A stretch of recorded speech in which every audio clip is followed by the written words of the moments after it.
October 11, 2015 Kansas. இங்க ஒரு கப்பல் தன்னோட பொண்ணை காணோம் அப்படின்னு சொல்லி போலீஸ் ஸ்டேஷனுக்கு ஃபோன் பண்ணி சொல்றாங்க. சரி, போலீஸ் ஆஃபீஸர்ஸ் நம்மளோட பொண்ணை காப்பாத்தி தந்துருவாங்க அப்படின்னு சொல்லி ரொம்ப நேரம் வெயிட் பண்ணி பார்த்துருக்காங்க. ஆனா போலீஸ் ஆஃபீஸர்ஸ் யாருமே வர கிடையாது. இதுக்கு மேல வெயிட் பண்ணோம் அப்படின்னு சொன்னா என்ன வேணா நடக்கலாம் அப்படின்னு சொல்லி அவங்களே களத்துல இறங்கி தேடுறாங்க. இப்படி காணாம போன அந்த பொண்ணு உண்மையாலுமே எங்க போச்சு, அந்த பொண்ணுக்கு என்ன ஆச்சு, இந்த கேஸ்ல போலீஸ் ஆஃபீஸர்ஸ் இதுக்கப்புறம் என்ன பண்ணாங்க, எப்படி இந்த கேஸை முடிச்சாங்க அப்படிங்கிறது தான் இன்னைக்கு நம்ம பார்க்க போறோம். ஹலோ ஃப்ரெண்ட்ஸ், நான் உங்க Sami. Welcome to the spot.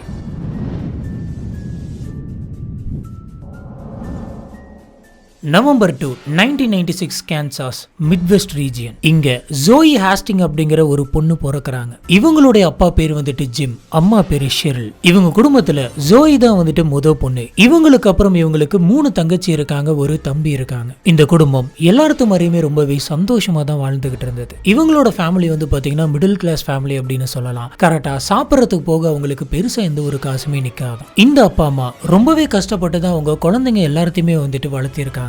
ஏன்னா 5 குழந்தைங்களை அட் அ டைம்ல வளர்த்துறது அப்படிங்கிறது ரொம்ப ரொம்ப கஷ்டம். இதுல மொத பொண்ணான ஜோயி ஹாஸ்டிங் அவங்க குடும்பத்துக்கு ரொம்பவே ஹெல்ப்ஃபுல்லா இருந்தாங்க. அவங்க அம்மா அப்பா வேலைக்கு போற சமயங்கள்ல அவங்களோட தம்பி தங்கச்சிங்க எல்லாத்தையுமே இவங்க தான் பார்த்துப்பாங்க. அதுவும் போக அவங்களோட வீட்டை ரெடி பண்றது, கிளீன் பண்றது, சமையல் பண்றது அப்படின்னு சொல்லி எல்லாத்தையுமே இவங்க தான் பண்ணுவாங்க. அதுவும் போக அவங்க தம்பி தங்கச்சிங்களை இவங்க ரொம்ப நல்லா பார்த்துப்பாங்களாம். அவங்கள வெளியில கூட்டு போறது, கடை கூட்டு போறது, சர்ச்சு கூட்டு போயிட்டு வர்றது அப்படின்னு சொல்லி எதனால இவங்க பத்திரமா கூட்டு போயிட்டு வருவாங்க. சொல்ல போனா ஜோயி ரெண்டாவது அம்மா அப்படின்னே சொல்லலாம். அவங்க தம்பி தங்கச்சிங்களுக்கு எல்லாத்தையுமே இவங்க தான் பார்த்துக்கிட்டாங்க. இன்னும் சொல்ல போனா அவங்க அம்மா கிட்ட ஷேர் பண்ண முடியாத சில விஷயங்களை கூட அவங்க அக்காவான ஜோயி கிட்ட ஷேர் பண்ணுவாங்க. இதுல ஜோயோட ஃபேமிலி ரொம்பவே ரிலீஜியஸான ஒரு ஃபேமிலி அப்படின்னு சொல்லலாம். அவங்களுக்கு கடவுள் நம்பிக்கை ரொம்பவே அதிகம். இவங்க வெளியில போனாங்க அப்படின்னு சொன்னா சர்ச்சுக்கு மட்டும்தான் போவாங்க. இவங்களை சுத்தி இருக்கக்கூடிய மற்ற குடும்பங்களும் சர்ச் போவாங்க. போயிட்டு கூடவே பார்க் போறது, தியேட்டர் போறது, பிக்னிக் போறது, இந்த மாதிரிலாம் போவாங்க. ஆனா இந்த குடும்பத்தில் இருக்கவங்க வீட்டை விட்டு வெளியில போனாங்க அப்படின்னு சொன்னா சர்ச்சுக்கு மட்டும்தான் போவாங்க. இப்படி ஜோயி வளர்ந்ததுனால அவங்களுக்கு இன்னுமே இறை நம்பிக்கை அதிகமா வருது. சொல்ல போனா இவங்க ஸ்கூலுக்கு போற நேரத்தை தவிர மீதி இருக்கக்கூடிய எல்லா நேரமும் சர்ச்சில் தான் இருப்பாங்களாம். இப்படி கொஞ்சம் வருஷம் போகுது. கொஞ்சம் வருஷம் கழிச்சு ஜோயி அவங்க ஃபேமிலியில் இருக்கவங்க எல்லாருமே அமெரிக்காவில் இருக்கக்கூடிய டேலஸ் அப்படின்ற சிட்டிக்கு குடி போறாங்க. அங்கதான் ஜோயி ஹையர் எஜுகேஷன் படிக்கிறாங்க. இவங்களோட ஸ்கூல்ல இவங்க எல்லா விஷயத்தையுமே பயங்கரமா பண்ணுவாங்க அப்படின்னு சொல்றாங்க. இவங்களுக்கு ஆர்ட் அப்படின்னா ரொம்ப பிடிக்கும். ஆர்ட் சம்பந்தப்பட்ட எக்கச்சக்கமான காம்படிஷன்ஸ் எல்லாம் போயிட்டு கலந்துக்கிட்டு எக்கச்சக்கமான அவார்ட்ஸ் எல்லாம் வாங்கியிருக்காங்க. இவங்க ஆர்ட் சைடு மட்டும் கிடையாது, ஸ்போர்ட்ஸ்லயும் சரி, ஸ்டடீஸ்லயும் சரி, இவங்க தான் எப்பயுமே நம்பர் 1 அப்படின்னு சொல்றாங்க. இது கூடவே இவங்க நிறைய சோஷியல் சர்வீஸ் எல்லாம் பண்ணிட்டு இருந்திருக்காங்க. அவங்க ஸ்கூல்லயும் சரி, அவங்க சர்ச் மூலியமாவும் சரி, முடியாம இருக்கக்கூடிய நிறைய பேருக்கு போயிட்டு உதவி பண்றது, இவங்க எதனாச்சும் ப்ரோக்ராம் கண்டக்ட் பண்ணாங்க அப்படின்னு சொன்னா அதுல வாலண்டியரா போயிட்டு கலந்துக்கிறது, இந்த மாதிரியான நிறைய சேவைகள் இவங்க செஞ்சிட்டு இருந்தாங்க. இந்த சமயம் தான் ஜோயி டெலாசிட்டியில் இருக்கக்கூடிய ஒரு ஆர்ட் ஸ்டுடியோல போயிட்டு வேலைக்கு சேர்றாங்க. இப்படி இவங்க வேலைக்கு போன கொஞ்ச நாள்லயே எல்லாருமே ஜோயிக்கு ஃப்ரெண்ட்ஸ் ஆயிடுறாங்க. அந்த அளவுக்கு ஜோயி எல்லாத்துக்கிட்டையுமே ரொம்ப நல்லா பழகி இருக்காங்க. இப்படி ஸ்டுடியோல இருந்து இவங்களுக்கு கிடைக்கக்கூடிய அந்த காசுல பாதி காசை அவங்களோட வீட்டுக்கும் பாதி காசை அவங்களோட மேல் படிப்புக்கும் சேர்த்து வச்சிட்டு இருந்தாங்க. இவங்களோட ஹையர் ஸ்டடீஸை ஃபர்ஸ்ட் கிளாஸ்ல முடிக்கிறாங்க. நல்லாவே மார்க் ஸ்கோர் பண்ணியிருக்காங்க. இதனால பல நாடுகள்ல இருந்து இவங்களுக்கு ஆஃபர் லெட்டர்ஸ் வந்திருக்கு. நிறைய யூனிவர்சிட்டியில நீங்க மேற்கொண்டு எங்களோட யூனிவர்சிட்டியில படிக்கலாம், நல்ல மார்க் ஸ்கோர் பண்ணியிருக்கீங்க அப்படின்ற மாதிரியான மெயில்ஸ் எல்லாம் வந்திருக்கு. இப்படி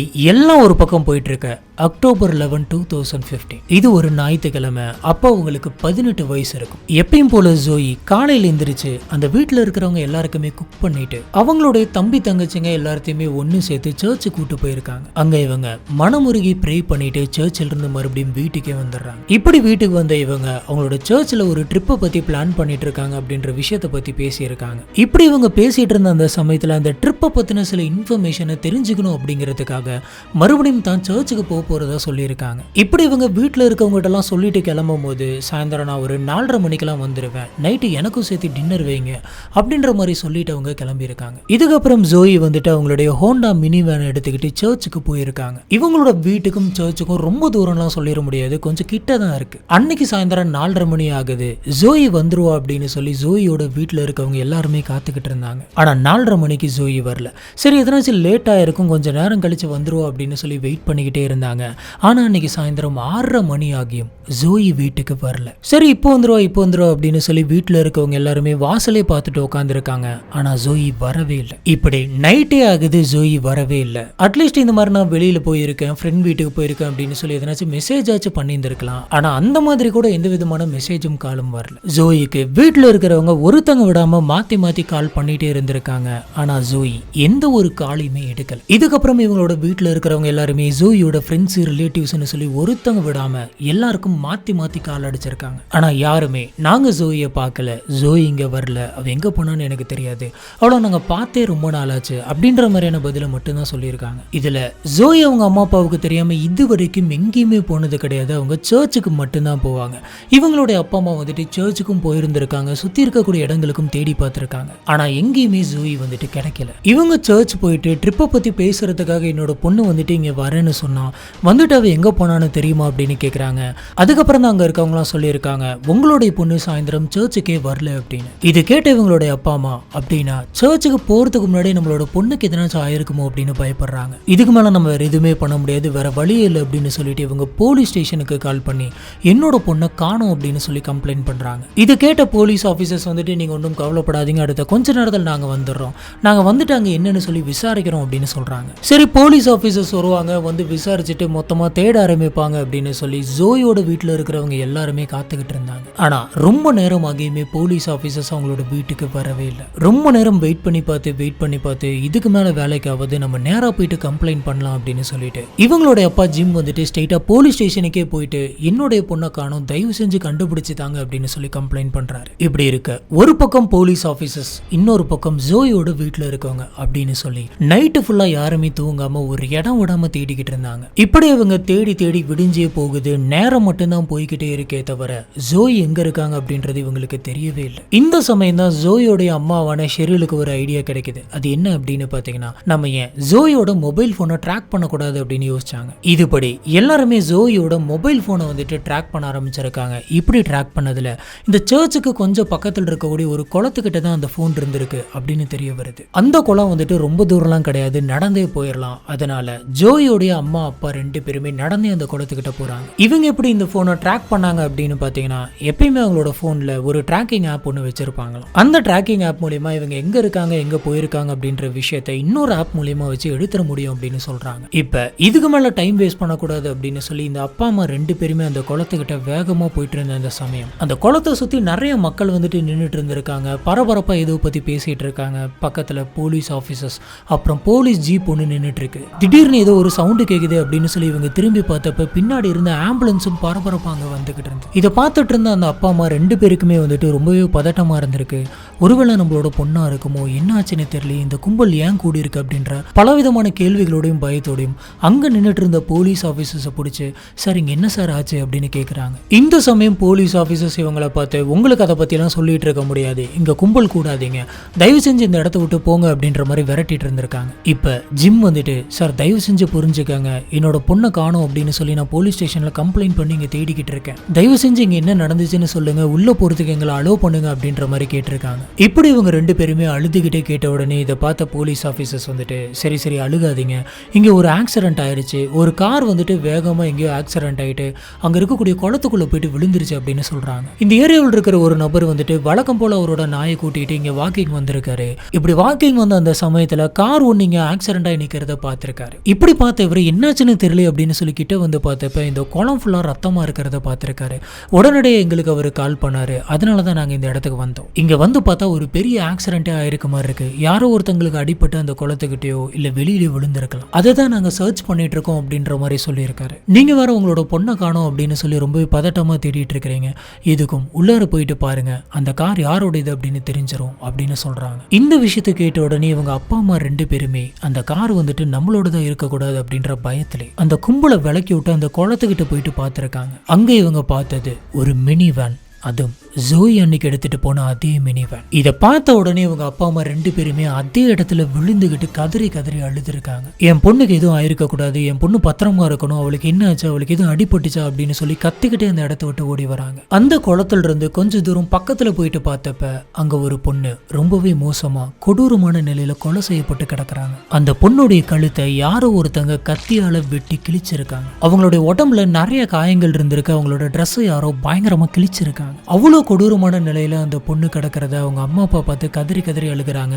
இதை பார்த்த போலீஸ் ஆஃபீஸர்ஸ்க்கே கண் கலங்குச்சு அப்படின்னு சொல்லலாம். இதை பார்த்த உடனே போலீஸ் ஆஃபீஸர்ஸ்க்கு தெரிஞ்சிருது இது ஒன்றும் கார் ஆக்சிடென்ட் கிடையாது, யாரோ ஒருத்தங்க ரொம்ப மோசமான முறையில் சித்திரவதை பண்ணி இவங்களை கொலை பண்ணியிருக்காங்க அப்படின்னு. உடனடியாக போலீஸ் ஆஃபீஸர் ஜோயோட சடலத்தை பிரேத பரிசோதனைக்கு அனுப்பி வைக்கிறாங்க. இந்த சடலத்தை பிரேத பரிசோதனை பண்ணதுக்கு அப்புறமா டாக்டர்ஸ் வந்துட்டு ஒரு ரிப்போர்ட்டை சப்மிட் பண்றாங்க. அதுல ஜோயி ஆஸ்டின் கிட்ட யாரோ ஒரு நபர் வந்துட்டு ரொம்ப மோசமான முறையில் தவறா நடந்திருக்கான் அப்படின்னு தெரியுது. போலீஸ் ஆஃபீஸர்ஸ் ஃபாரன்சிக் டிபார்ட்மெண்ட்டை கூட்டிட்டு வந்து அந்த இடத்துல வேற எதனாச்சும் தடயம் இருக்கா அப்படின்னு சொல்லி ஒரு இடம் விடாம தேடுறாங்க. முதல்ல குளத்துக்குள்ள மூழ்கி இருக்கக்கூடிய அந்த மினி வேனை வெளியில எடுத்துட்டோம் அப்படின்னு சொன்னா அதுக்குள்ள எதனாச்சும் தடயம் கிடைக்கலாம் அப்படின்னு சொல்லி போலீஸ் ஆஃபீஸர்ஸ் அந்த மினி வேனை பொக்லைன் போட்டு வெளியில எடுக்கிறாங்க. ஆனா போலீஸ் ஆஃபீஸர்ஸ் எதிர்பார்த்த மாதிரி அதுக்குள்ள இருந்து எந்த ஒரு எவிடன்ஸும் கிடைக்கல. அந்த இடத்த சுத்தி வேற எதனாச்சும் எவிடன்ஸ் கிடைக்குமா அப்படின்னு சொல்லி போலீஸ் ஆஃபீஸர்ஸ் தேடிக்கிட்டு இருந்தாங்க.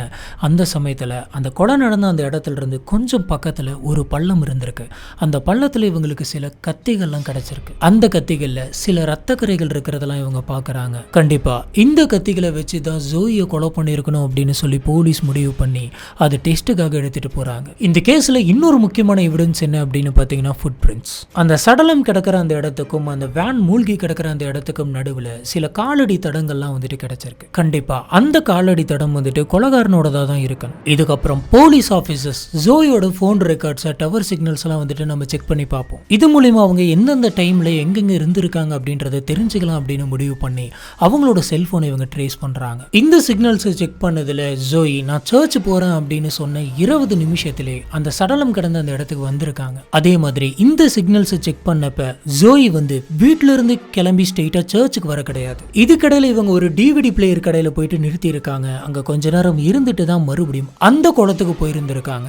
உடனே போலீஸ் ஆபீசர்ஸ் எல்லாருமே இந்த டிவிடி பிளேயர் கடையை போயிட்டு விசாரிக்கிறாங்க. இப்படி விசாரிச்சப்பதான் ஜோயி வந்துட்டு 2 நாளைக்கு முன்னாடி ஒரு டிவிடி பிளேயர் வாங்கியிருக்காங்க. அந்த டிவிடி பிளேயரை திருப்பி தரணும் அப்படிங்கிறதுக்காக தான் அன்னைக்கு அந்த கடைக்கு வந்திருக்காங்க. இதை வச்சு போலீஸ் ஆபீசர்ஸ்க்கு என்ன தெரியுது அப்படின்னு பாத்தீங்கன்னா வழக்கம் போல இவங்க சர்ச் போறதுக்காக தான் வந்திருக்காங்க. வழியில டிவிடி கடை இருக்கு, அப்படியே சிடி ஹேண்ட் ஓவர் பண்ணிட்டு அதுக்கப்புறம் சர்ச் போயிடலாம் அப்படின்னு சொல்லிட்டு தான் அங்க நிறுத்தி சிடியை கொடுத்துட்டு போயிருக்காங்க. அந்த டிவிடி பிளேயர் இருக்கக்கூடிய அந்த கடைகளுக்கு பக்கத்துல இன்னும் எக்கச்சக்கமான கடைகள்லாம் இருக்கு. போலீஸ் ஆபீசர்ஸ் அங்க சுத்தி இருக்கக்கூடிய எல்லாத்துக்கிட்டையுமே ஜோயோட போட்டோ காமிச்சு இந்த பொண்ணு நீங்க பாத்தீங்களா, இந்த பொண்ணு ஒரு மினி வேன்ல வந்தது அப்படின்னு சொல்லி கேக்குறாங்க. இப்படி விசாரிச்சதுல அந்த டிவிடி பிளேயர் கடைக்கு பக்கத்துல ஒரு பார்லர் இருக்கு. அந்த பார்லர்ல கிளார்க் அப்படின்ற ஒரு நபர் இருக்காரு. அந்த நபர் ஆமா இந்த பொண்ணை நான் அன்னைக்கு பார்த்தேன் அப்படின்னு சொல்றாரு. இவர் என்ன சொல்றாரு அப்படின்னு பாத்தீங்கன்னா அந்த பொண்ணு அன்னைக்கு அந்த டிவிடி கேசட் கடைக்குள்ள போயிட்டு வெளியில வரும்போது ரொம்பவே ஹைட்டா கருப்பா ஒரு நபர் வந்துட்டு இவங்கள ஃபாலோ பண்ணிட்டே போனான். அவனோட ட்ரெஸ்ஸிங் சென்ஸே வந்துட்டு ரொம்ப வித்தியாசமா இருந்தது.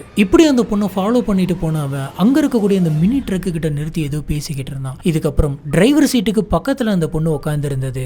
வந்த அந்த நபர் வந்துட்டு அந்த மினி வேனை ஓட்டிக்கிட்டு அந்த இடத்த விட்டு கிளம்பிட்டாங்க அப்படின்னு சொல்லியிருக்காங்க. மேற்கொண்டு விசாரிச்சதுல இன்னொரு நபரும் ஆமா அந்த பொண்ணை நான் அன்னைக்கு பார்த்தேன், அந்த பொண்ணு அந்த சிடி கடைக்குள்ள போச்சு, வெளியில வந்துச்சு, ஹைட்டா கருப்பா இருக்கக்கூடிய ஒரு நபர் வந்துட்டு அந்த பொண்ணு கிட்ட பேசினா, அந்த பொண்ணு கிட்ட போன்ல எதையோ காமிச்சு ஏதோ பேசிட்டு இருந்தான். அப்ப அந்த பொண்ணு வந்துட்டு ரொம்ப பயந்து போயிருந்த மாதிரி இருந்தது. அந்த பொண்ணு முதல்ல அந்த மினி வேனை ஓட்டுறதுக்காக ஏறி உட்காந்தது. அதுக்கப்புறம் என்னமோ இவன் சொல்ல அந்த பொண்ணு பயந்துகிட்டே பதட்டமா அந்த வண்டி ஓட்டுற இடத்துக்கு பக்கத்துல போய் உட்காந்துக்கிச்சு. அப்புறம் அந்த நபர் அந்த வண்டியில உட்காந்து அந்த மினி வேனை எடுத்துக்கிட்டு அந்த இடத்த விட்டு போயிட்டான் அப்படின்னு சொல்லியிருக்காரு. இதை கேட்ட போலீஸ் ஆபீசர்ஸ்க்கு வந்துட்டு பயங்கர கடுப்பா இருந்திருக்கு. உங்க கண்ணு முன்னாடி இந்த மாதிரி ஒரு விஷயம் நடந்திருக்கு, நீங்க ஏன் போலீஸ் ஆபீசர்ஸ்க்கு இதை கால் பண்ணி சொல்லல அப்படின்னு கேக்குறாங்க. அதுக்கு இந்த விஷயத்த பார்த்து அந்த 2 பேருமே இல்லைங்க, அவங்க ரொம்பவே நார்மலா பேசிட்டு இருந்த மாதிரி இருந்தது, அந்த பொண்ணு பதட்டமா தான் இருந்தது, இருந்தாலும் அது ஒருவேளை அவங்க சொந்தக்காரங்களா இருக்கலாம் அப்படின்னு சொல்லி நாங்க விட்டுட்டோம். இப்படிலாம் நடக்கும், அந்த பொண்ணுக்கு இந்த மாதிரி ஆகும் அப்படின்னு சொல்லி எங்களுக்கு அப்ப தெரியாது அப்படின்னு சொல்றாங்க. அந்த சமயத்துல தான் ஜோயோடைய பிரேத பரிசோதனை ரிப்போர்ட் வருது. இந்த ரிப்போர்ட்ல போலீஸ் ஆபீசர்ஸ்க்கு ஒரு முக்கியமான எவிடன்ஸ் ஒன்று கிடைக்குது. அந்த பொண்ணு சடலத்துல ஒரு சின்ன முடி ஒன்று கிடைக்குது. அந்த முடியோட டிஎன்ஏவை டெஸ்ட் பண்ணி பார்த்தப்ப அந்த முடி வந்து அந்த பொண்ணுக்கு சொந்தம் இல்லை அப்படின்னு தெரியுது. அந்த முடி ஒரு ஆணுடைய முடி அப்படின்னு சொல்றாங்க. இதனால போலீஸ் ஆபீசர்ஸ் அந்த டிஎன்ஏவை சர்ச் பண்ண ஆரம்பிக்கிறாங்க. உடனே போலீஸ் ஆபீசர்ஸ் இதில் இருக்கக்கூடிய டிஎன்ஏ சாம்பிள் வச்சு நம்ம எப்படியாச்சும் கண்டுபிடிச்சிடலாம் அப்படின்னு நினைக்கிறாங்க. ஆனா போலீஸ் ஆபீசர்ஸ்க்கு கிடைச்ச அந்த முடி வந்துட்டு ரொம்பவே சின்னதா இருக்கு. அதுவும் வந்து பாத்தீங்கன்னா கொஞ்சம் டேமேஜ் ஆன மாதிரி கிடைச்சிருக்கு. இதனால இதை டெஸ்ட் பண்ணி டிஎன்ஏ சாம்பிளை கரெக்டா எடுக்கிறது அப்படிங்கிறது ரொம்பவே சிரமமா இருந்தது. இப்ப ஜோயோடைய மினி வேன்ல எதனாச்சும் எவிடன்ஸ் கிடைக்குமா அப்படின்னு சொல்லி பாக்குறாங்க. ஏன் அப்படின்னா அந்த மினி வேனை ஓட்டுனது அந்த ஸ்ட்ரேஞ்சர், அதாவது அந்த கில்லர். அப்ப கண்டிப்பா அந்த கொலைகாரனோட கைரேகை வந்துட்டு அங்க இருக்கக்கூடிய ஸ்டீரிங்ல, அந்த காரோடைய டோர்ல, சீட்ல அப்படின்னு சொல்லி எங்கேயாச்சும் ஒரு இடத்துல பதிஞ்சிருக்கும். இதை வச்சு நம்ம கண்டுபிடிச்சிடலாம் அப்படின்னு சொல்லி அந்த மினி வேனை கம்ப்ளீட்டா சர்ச் பண்ணி பார்க்கறாங்க. ஆனா அதுல எந்த விதமான ஃபிங்கர் பிரிண்ட்டும் கிடைக்கல, வேற எந்த விதமான எவிடன்ஸும் கிடைக்கல. இப்போ போலீஸ் ஆபீசர்ஸ்க்கு என்ன சந்தேகம் வருது அப்படின்னு பாத்தீங்கன்னா, அந்த கொலைகாரன் நம்ம எந்த விதத்திலையும் மாட்டிக்க கூடாது அப்படிங்கிறதுக்காகவே அவன் யூஸ் பண்ண பொருள், அவன் ஓட்டின வண்டி எல்லாத்துலயுமே ஃபிங்கர் பிரிண்ட் கிடைக்க கூடாது அப்படின்னு சொல்லி எல்லா தடயத்தையும் அழிச்சிட்டு போயிருக்கணும் அப்படின்னு யோசிச்சாங்க. இப்போ போலீஸ் ஆபீசர்ஸ்க்கு கிடைச்சிருக்க ஒரே ஒரு எவிடன்ஸ் கொலை நடந்த இடத்துல கிடைச்ச அந்த கத்தி. ஃபாரன்சிக் டிபார்ட்மெண்ட் அந்த கத்தி எடுத்து அந்த கத்தியில எதனாச்சும் டிஎன்ஏ சாம்பிள் இருக்கு அப்படின்னு சொல்லி டெஸ்ட் பண்ணி பார்க்கறாங்க. இப்படி அந்த கத்தியை டெஸ்ட் பண்ணி பார்த்ததுல அந்த பொண்ணுடைய டிஎன்ஏ இல்லாம இன்னொருத்தருடைய டிஎன்ஏ அதுல கிடைச்சிருக்கு. இப்போ போலீஸ் ஆபீசர்ஸ்க்கு கிடைச்சிருக்க அந்த டிஎன்ஏ சாம்பிளை எடுத்துட்டு போயிட்டு கிரிமினலோட டிஎன்ஏ சாம்பிள்லாம் பதிவு பண்ணி வச்சிருக்கக்கூடிய அந்த டேட்டா பேஸ்ல போட்டு மேட்ச் கிடைக்குமா அப்படின்னு சொல்லி தேடி பார்க்கறாங்க. இப்படி இவங்க நேஷனல் டேட்டா பேஸ்ல போட்டு சர்ச் பண்ணி பார்த்த அந்த சமயம் இந்த டிஎன்ஏ சாம்பிள் ஒரு நபரோட 100% மேட்ச் ஆகுது. இப்ப அந்த கொலையாளி யார்? அந்த டிஎன்ஏவுக்கு சொந்தக்காரர் 34 வயசான ஆண்டனியோ. இந்த நபருடைய டிஎன்ஏ தான் அந்த கத்தியில இருந்திருக்கு. இவருக்கு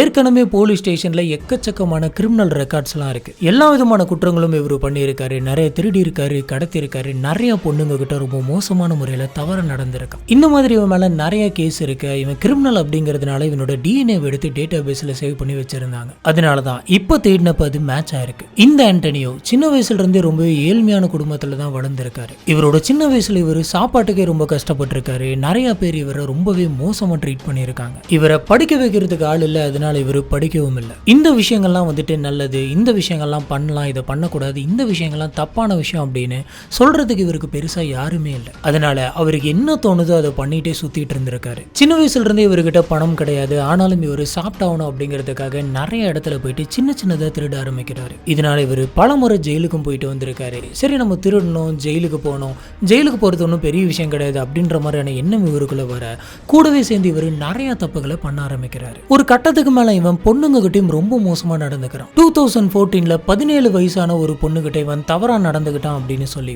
போலீஸ் ஆபீசர்ஸ் இவனை அரெஸ்ட் பண்ணி கொண்டு போயிட்டு ஜெயில வச்சாங்க. அதுவும் அந்த பொண்ணு வேற யாரும் கிடையாது, இவனை உயிருக்கு உயிரா விரும்பின இவனுடைய கேர்ள் ஃப்ரெண்டோடைய பொண்ணு. இப்படி இவனுடைய கேர்ள் ஃப்ரெண்டோட அந்த பொண்ணை அவங்களோட ஃப்ரெண்டு வீட்டுல கொண்டு போயிட்டு விட்டு வந்துருங்க அப்படின்னு சொல்லி இவனுடைய கேர்ள் ஃப்ரெண்ட் இவங்கிட்ட சொல்லி இருக்காங்க. இவனும் நான் பத்திரமா கொண்டு போயிட்டு டிராப் பண்ணிட்டு வரேன் அப்படின்னு சொல்லி அந்த 17 வயசு பொண்ணை இவனோட காருக்குள்ள ஏத்திக்கிட்டு அந்த பொண்ணுடைய ஃப்ரெண்டு வீட்டுக்கு போகாம ஸ்ட்ரெயிட்டா ஒரு காட்டுக்குள்ள போயிருந்திருக்கான். இங்க வச்சு அந்த பொண்ணுகிட்ட இவன் தவறா நடந்துக்க முயற்சி பண்ணியிருக்கான். அந்த பொண்ணு அந்த இடத்துல இருந்து தப்பிச்சு ஓட முயற்சி பண்றாங்க. அதுக்கு இவன் என்கிட்ட நிறைய ஆயுதங்கள்லாம் இருக்கு, கத்தியெல்லாம் இருக்கு, நீ இந்த இடத்த விட்டு தப்பிச்சு போகணும் அப்படின்னு சொல்லி முடிவு பண்ணு அப்படின்னு சொன்னா நான் உன்னை கொலை பண்ணிடுவேன் அப்படின்னு சொல்லி மிரட்டி இருக்கான். இப்படி மிரட்டி அந்த காட்டுக்குள்ள வச்சு அந்த பொண்ணுகிட்ட ரொம்பவே தவறா நடந்திருக்கான். இந்த சம்பவம் நடந்த உடனே, இந்த விஷயம் வெளியில தெரிய வந்த உடனே போலீஸ் ஆபீசர்ஸ் இவனை வந்து அரெஸ்ட் பண்றாங்க. இதை பத்தி போலீஸ் ஆபீசர்ஸ் ஆண்டனியோ கிட்ட கேட்டப்ப நான் எந்த விதமான தப்பும் பண்ண கிடையாது, அந்த பொண்ணு ஏதோ ஒரு பயத்துல தெரியாம அந்த மாதிரி சொல்லுது அப்படின்ற மாதிரி சொல்லி சமாளிச்சிருக்காரு. அந்த பொண்ணு ஏதோ ஒரு பயத்துல என்னத்தையும் நினைச்சுக்கிட்டு என்ன பத்தி தப்பு தப்பா சொல்லுது அப்படின்ற மாதிரி சொல்லியிருக்கான். இவன் தான் இந்த தப்பை பண்ண அப்படிங்கிற மாதிரியான எந்த ஒரு ஆதாரமும் அந்த சமயத்துல போலீஸ் கிட்ட இல்ல. அதனால வேற வழி இல்லாம ஆண்டனியோவை ரிலீஸ் பண்ணிடுறாங்க. இப்ப ஜோயை கொலை பண்றதுக்காக பயன்படுத்தின அந்த கத்தியில இருந்து கிடைச்ச அந்த டிஎன்ஏ சாம்பிளை வச்சு ஆண்டனியோ தான் இந்த கொலையை பண்ணிருக்கணும் அப்படின்னு சொல்லி போலீஸ் ஒரு முடிவுக்கு வந்தாங்க. ஆனா இது ஒரு ப்ராப்பரான எவிடன்ஸா வச்சிருக்க முடியாது. அந்த கத்தியில அந்த டிஎன்ஏ எப்படி வேணாலும் வந்திருக்கலாம். அதனால ஸ்ட்ராங்கான ஒரு எவிடன்ஸ் வேணும் அப்படின்ட்டு போலீஸ் ஆபீசர்ஸ் ஆண்டனியோ கடைசியா பண்ண மெசேஜஸ் எல்லாம் வந்துட்டு செக் பண்ணி பாக்குறாங்க. இப்படி செக் பண்ணி பார்த்தப்ப ஆண்டனியோ இந்த கொலையை பண்றதுக்கு முன்னாடி நாள் நடுராத்திரி 1:48க்கு அவனுடைய ரூம்மேட்டுக்கு இனிமேட்டு நான் ரூமுக்கு வரமாட்டேன் அப்படின்ற மாதிரியான ஒரு மெசேஜை போட்டிருந்திருக்கான். இதுக்கப்புறமா அடுத்த நாள் மதியானம் 2:07க்கு அவனோட எக்ஸ் கேர்ள் ஃப்ரெண்டுக்கு ஒரு மெசேஜ் பண்ணியிருக்கான். அவங்க கிட்ட என்னோட ஸ்டெப் மதர் வந்துட்டு இறந்து போயிட்டாங்க, இந்த விஷயத்தை என்னால தாங்கிக்கவே முடியல, இந்த சோகத்தை மறக்கணும் அப்படிங்கிறதுக்காக நான் நல்லா குடிக்கலாம் அப்படின்னு முடிவு பண்ணிட்டேன், குடிச்சிட்டு என் இஷ்டம் போல வந்துட்டு டிரைவ் பண்ணலாம் அப்படின்ட்டு இருக்கேன் அப்படின்ற மாதிரி மெசேஜ் பண்ணியிருக்கான். அதுக்கப்புறமா 9:30க்கு இன்னொரு ஃப்ரெண்டு கிட்ட எனக்கு பழைய நினைவுகள்லாம் வந்துட்டு என்ன ரொம்ப கஷ்டப்படுத்துது, எனக்கு உயிரோடு இருக்கவே பிடிக்கல அப்படின்ற மாதிரிலாம் மெசேஜ் பண்ணியிருக்கான். இதுக்கப்புறம் போலீஸ் ஆபீசர்ஸ் ஆண்டனியோடைய ப்ரௌசிங் ஹிஸ்டரியை சர்ச் பண்ணி பார்த்துருக்காங்க. இப்படி செக் பண்ணதுல கொலை நடந்த அன்னைக்கு வந்துட்டு 30 தடவைக்கு மேலே இவன் லோக்கல் நியூஸ்க்கு போயிட்டு இதனாச்சும் நியூஸ் வந்திருக்கா அப்படின்னு சொல்லி செக் பண்ணிக்கிட்டே இருந்திருக்கான். போலீஸ் ஆபீசர்ஸ்க்கு சந்தேகம் வந்ததுனால இவனுடைய ஜிபிஎஸ் சிக்னலையும் செக் பண்ணணும் அப்படின்னு சொல்லி பார்க்கறாங்க. இப்படி செக் பண்ணப்ப சம்பவம் நடந்த அந்த 4:34க்கு ஜோயி போயிருக்க அதே கடைக்கு பக்கத்துல தான் இவனுடைய சிக்னலும் காட்டியிருக்கு. அதாவது ஜோயிக்கும் இந்த ஆண்டனியோக்கும் பக்கத்துல இருந்த அந்த டவர்ல இருந்து தான் சிக்னல் கிடைச்சிருக்கு. இதை வச்சு ஜோயும் ஆண்டனியோவும் ஒரே நேரத்துல ஒரே இடத்துல தான் இருந்திருக்காங்க அப்படின்னு போலீஸ்க்கு தெரியுது. ஆனா இந்த எவிடன்ஸ்லயும் இன்னொரு பஞ்சாயத்து இருக்கு. அது அது என்ன அப்படின்னு கேட்டீங்கன்னா, இந்த ஆண்டனியோட வீடு வந்து பாத்தீங்கன்னா அந்த டவர் சிக்னலுக்கு கொஞ்சம் பக்கத்துல தான் இருக்கு. இதை வச்சு பாக்குறப்ப அந்த வீட்டுல இருக்கிறவங்களுக்குமே இங்க இருந்து தான் டவர் போகுது அப்படின்னு தெரியுது. அதனால இதுமே ஒரு ப்ராப்பரான எவிடன்ஸா எடுத்துக்க முடியாது. இப்படி இவங்களுக்கு நிறைய எவிடன்ஸ் கிடைக்குது, ஆனா எந்த எவிடன்ஸுமே ப்ராப்பரா இவங்களுக்கு கிடைக்கல. மறுபடியும் ஆண்டனியோ பத்தி விசாரிக்கிறாங்க. இப்படி விசாரிச்சதுல இந்த சம்பவம் நடக்கிறதுக்கு 3 நாளைக்கு முன்னாடி அங்க இருக்கக்கூடிய ஒரு டிபார்ட்மெண்டல் ஸ்டோர்ல இவர் வேலைக்கு சேர்ந்திருக்காரு. இந்த விஷயம் தெரிஞ்சு போலீஸ் ஆபீசர்ஸ் உடனே அந்த டிபார்ட்மெண்டல் ஸ்டோருக்கு போயிட்டு விசாரிக்க ஆரம்பிக்கிறாங்க. இப்படி விசாரிச்சப்ப ஆண்டனியோ இங்க ஒரு வாரத்துக்கு முன்னாடி தான் வந்து சேர்ந்தான். இதுக்கு முன்னாடி நீ எங்க வேலை பார்த்த அப்படின்னு சொல்லி நாங்க கேட்டோம். அதுக்கு இதுக்கு முன்னாடி நான் ஸ்டுடியோல வேலை பார்த்தேன், டிவி ரிப்பேர் கம்பெனில இருந்தேன், இந்த மாதிரி நிறைய சின்ன சின்ன கம்பெனி பேர்லாம் சொன்னோம். சரி இவனுக்கு நிறைய வேலை தெரிஞ்சிருக்கு அப்படின்னு சொல்லி தான் இந்த டிபார்ட்மெண்டல் ஸ்டோர்ல நாங்க அவனுக்கு வேலை தந்தோம் அப்படின்னு சொல்றாங்க. இதுக்கப்புறம் போலீஸ் ஆபீசர்ஸ் ஆண்டனியோ வேலை செஞ்ச அந்த இடத்தெல்லாம் போயிட்டு கம்ப்ளீட்டா சர்ச் பண்ணி பாக்குறாங்க. இப்படி சர்ச் பண்ணி பார்த்தப்ப அங்க நிறைய கத்திகள்லாம் வந்துட்டு கிடைச்சிருக்கு. அங்க கிடைச்ச கத்திகள்லாம் என்ன மாதிரி இருந்திருக்கு அப்படின்னு பாத்தீங்கன்னா, ஜோயியை இந்த மாதிரியான கத்தி வச்சு கொலை பண்ணாங்களோ அதே மாதிரி இருந்திருக்கு. அங்க இருந்தவங்க கிட்ட விசாரிச்சப்பதான் ஆண்டனியோக்கு கத்தி செய்யற பழக்கம் இருக்கு அப்படின்னு, இந்த கத்திகள் எல்லாத்தையுமே அவரே தான் பண்ணாரு அப்படின்னு சொல்றாங்க. இத பத்தி போலீஸ் ஆபீசர்ஸ் ஆண்டனியோ கிட்ட விசாரிச்சப்ப, ஆமா இந்த கத்தியெல்லாம் நான் தான் பண்ணேன், எனக்கு கத்தி பண்றது அப்படிங்கிறது ஒரு ஹாபி மாதிரி, எனக்கு எப்பப்பெல்லாம் தோணுதோ அப்பப்பெல்லாம் எனக்கு பிடிச்ச மாதிரியான கத்தியெல்லாம் நான் பண்ணுவேன், அந்த கொலையை பண்றதுக்காக பயன்படுத்தப்பட்ட அந்த கத்தி நான் செஞ்சதா இருக்கலாம், ஆனா அதனால நான் தான் அந்த கொலையை பண்ணியிருப்பேன் அப்படின்னு நீங்க சொல்றது ரொம்ப ரொம்ப தப்பு. இந்த கத்தியை நான் செஞ்சப்ப கூட என்னோட டிஎன்ஏ அந்த கத்திக்குள்ள போயிருந்திருக்கலாம். இதனால கொலைகாரன் வந்து தப்பிச்சிருவான், என்ன மாதிரியான ஒரு அப்பாவி வந்துட்டு இந்த இடத்துல மாட்டிக்கிற மாதிரி ஆயிடுது அப்படின்ற மாதிரிலாம் சொல்லியிருக்காரு. போலீஸ் ஆபீசர்ஸ் இப்ப என்ன யோசிச்சாங்க அப்படின்னு பாத்தீங்கன்னா, ஜோயி வந்துட்டு சர்ச் போறதுக்கு முன்னாடி அந்த டிவிடி கேசட்டை ரிட்டர்ன் பண்றதுக்காக அந்த மினி வேனை அங்க வச்சுட்டு உள்ளார போயிருந்திருக்கணும். இந்த சமயம் அதை ஆண்டனியோ வந்துட்டு பார்த்திருந்திருக்கணும். அந்த பொண்ணு மேல ஒரு அபிப்பிராயம் வந்திருக்கணும். இதுக்கப்புறம் ஜோயி அந்த கடை விட்டு வெளியில வந்ததுக்கு அப்புறம் இவன் அந்த பொண்ணை ஃபாலோ பண்ணிட்டு போய் அந்த பொண்ணை மிரட்டி அந்த பொண்ணோட மினி வேன்லயே கூட்டிட்டு போயிட்டு அந்த குளத்துக்கிட்ட நிறுத்தி அந்த பொண்ணுகிட்ட தவறா நடந்துகிட்டு கொலை பண்ணி இருந்திருக்கணும். இதுதான் நடந்திருக்கணும் அப்படின்னு சொல்றாங்க. ஆனா இந்த கேஸ் கோர்ட்டுக்கு வந்தப்ப பெருசா எந்த ஒரு எவிடன்ஸுமே எடுபடல. ஏன்னா இது எல்லாமே வந்து பாத்தீங்கன்னா ஒரு விதமான யூகம் மட்டும்தான். கருப்பா ஹைட்டா இருக்கக்கூடிய ஒரு நபரை பார்த்தேன், அந்த நபரை தான் அந்த மினி வேனை ஓட்டிட்டு போனாங்க அப்படின்னு சொல்லிட்டு 2 பேர் வந்துட்டு சாட்சி சொல்லியிருக்காங்க. ஆனா அவர்கிட்ட இந்த ஆண்டனியோ தான் அன்னைக்கு அந்த காரை ஓட்டிட்டு போனதா, இந்த ஆண்டனியோ தான் அன்னைக்கு அந்த பொண்ணுகிட்ட பேசினதா அப்படின்னு சொல்லி கேட்டப்ப, இல்ல எங்களுக்கு தெரியல, எனக்கு சரியா ஞாபகம் இல்லை, நாங்க தூரத்துல இருந்தா பார்த்தோம் அப்படின்ற மாதிரி சொல்லிடுறாங்க. இதனால அவங்களுடைய சாட்சியுமே வந்துட்டு கோர்ட் ஏத்துக்கல. இதனால ஆண்டனியோக்கும் இந்த கொலைக்கும் எந்த விதமான சம்பந்தமும் இல்லை அப்படின்னு சொல்லி ஆண்டனியோவை ரிலீஸ் பண்ணிடுறாங்க. அதாவது போலீஸ் ஆபீசர்ஸோடைய கண்ணு முன்னாடி இவன் தான் கொலைகாரன் அப்படின்ற விஷயம் தெரிஞ்சுமே அவங்களால இதை நிரூபிக்க முடியல. இப்படி பல மாசங்கள் போகுது. 2018ல ஆண்டனியோ அவரே போலீஸ் ஸ்டேஷன் வந்து இந்த கொலையை நான் தான் பண்ணேன், அந்த பொண்ணு வெளியில வரதை பார்த்தேன், அந்த பொண்ணு பயன்படுத்தி நான் தான் அந்த குளத்துக்கிட்ட கூட்டிட்டு போயிட்டு அந்த பொண்ணுகிட்ட தப்பா நடந்துகிட்டு கொலை பண்ணேன் அப்படின்ற உண்மையை இவர் ஒத்துக்கிட்டாரு. இவ்வளவு நாள் இல்லாம அப்ப எதுக்காக இந்த உண்மையை ஒத்துக்கிட்டான் அப்படின்னு பாத்தீங்கன்னா, அவ்வளவு நாளுமே இவன் ஒரு விதமான குற்ற உணர்வுல இருந்திருக்கான். இந்த குற்ற உணர்வோட காரணத்தினால நம்ம வெளியில் இருக்க கூடாது, நம்ம இந்த தண்டனையை ஏத்துப்போம், நம்மளே போயிட்டு சரண்டர் ஆயிடலாம் அப்படின்னு முடிவு பண்ணி ஆண்டனியோ போலீஸ் ஸ்டேஷன் போயிட்டு சரண்டர் ஆகிறான். கோர்ட் ஆண்டனியோக்கு ஆயுள் கால தண்டனையை கொடுக்குது. முத இவன் ஒரு தப்பு பண்றப்பே அந்த தப்பை ப்ராப்பரா இன்வெஸ்டிகேட் பண்ணி இவனை ஜெயில போட்டிருந்தாலோ இல்ல அதுக்கான கரெக்டான கவுன்சிலிங் கொடுத்து இவனை வெளியில வர வச்சிருந்தாலோ அந்த விஷயம் அதோட முடிஞ்சிருக்கும். நம்ம இது வரைக்கும் நிறைய கேஸ் வந்துட்டு பார்த்துட்டு இருக்கோம். ஒரு தப்பு நடக்கும், அந்த தப்புல எப்படியாச்சும் அவன் வெளில வந்துருவான், மறுபடியும் இந்த தப்பை நம்ம பண்ணலாம், என்ன நம்ம பெருசா மாட்டிக்க போறோம் அப்படின்ற மாதிரியான எண்ணத்தினால மறுபடியும் அந்த தப்பை பண்ணிக்கிட்டே இருப்போம். ஸ்டார்டிங்ல அதுக்கான கரெக்டான தண்டனையை கொடுத்திருந்தா மற்ற தப்புகள் எதுவுமே நடக்காமலே இருந்திருக்கும். இதுதான் இன்னைக்கு நம்ம பாக்குறது இந்த கேஸ். இந்த கேஸை பத்தி உங்களுக்கு என்ன தோணுது அப்படிங்கறத கீழே இருக்கக்கூடிய கமெண்ட் பாக்ஸ்ல மறக்காம ஸ்பாட் பண்ணுங்க. நம்ம அங்க வச்சு இதை பத்தி டிஸ்கஸ் பண்ணுவோம்.